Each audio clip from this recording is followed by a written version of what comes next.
झारखंड ऊर्जा विकास श्रमिक संघ खूंटी डिवीजन की बैठक कोड़ाकेल मुरहू पंचायत भवन में हुई, जिसमें मुख्य अतिथि के रूप में झारखंड ऊर्जा विकास श्रमिक संघ के केंद्रीय अध्यक्ष अजय राय शामिल हुए। बैठक में विद्युत कर्मियों से संबंधित बहुत सारे मुद्दों पर चर्चा हुई।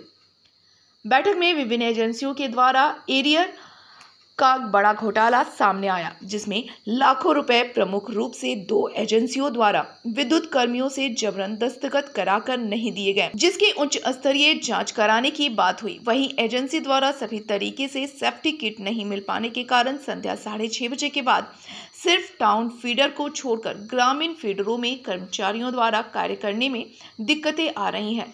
संबंधित कई जानकारियां संघ को दी गई। कई पुराने कर्मचारियों को कार्य से हटा दिया गया। भविष्य में अगर सीट बढ़ती है तो पहले उन्हें समायोजन करवाने का अध्यक्ष महोदय ने आश्वासन दिया। हालांकि अभी एजेंसी को कार्य विस्तार नहीं मिल पाया है, फिर भी कर्मचारी कार्य कर रहे हैं।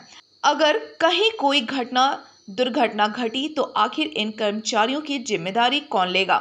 अध्यक्ष महोदय ने आश्वस्त किया कि शीघ्रतम इसकी जानकारी विद्युत आपूर्ति क्षेत्र रांची के महाप्रबंधक महोदय को दे दी जाएगी।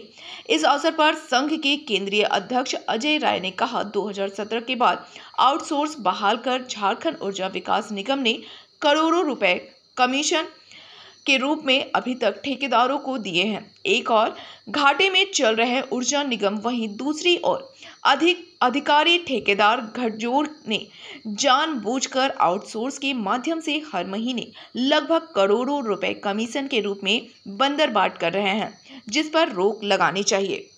देखिए, आज झारखंड ऊर्जा विकास श्रमिक संघ खूंटी डिवीजन की बैठक हम लोगों ने की है और उस बैठक में बहुत सारी बातें सामने आई है और सब लोगों ने एक मत से यह प्रस्ताव पारित किया है कि आउटसोर्स बंद होना चाहिए, क्योंकि आउटसोर्स अभी तक दीमक की तरह पूरा ऊर्जा निगम को खाया जा रहा है। लगभग 80 करोड़ से ज़्यादा रुपया अभी तक हम लोगों ने सिर्फ कमीशन के रूप में ये एजेंसी संचालकों को दे दिया है।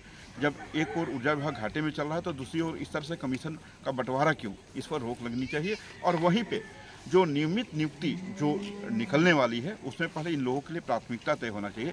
चाहे कोई लोग साल भर से काम कर रहे हो, कोई 5 साल, कोई 10 साल, उस हिसाब से उनके अनुभव के आधार पर जो पहले भी प्राथमिकता तय की गई थी उस प्राथमिकता को पुनः बहाल किया जाए और उसका नोटिफिकेशन जो है वो जारी किया जाए। और वहीं पे झारखंड ऊर्जा विकास निगम बहुत सारे अन्य इकाइयों की तरह एक स्वतंत्र संस्था है, ऑटोनॉमस बॉडी है।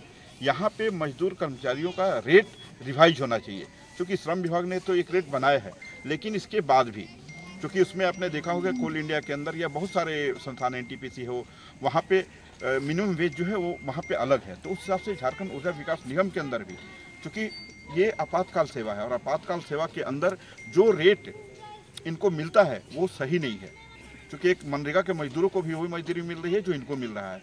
तो हम लोग श्रमिक संघ की ओर से यह भी मांग करते हैं कि रेट रिवाइज होना चाहिए। ब्यूरो रिपोर्ट, सबरंग समाचार।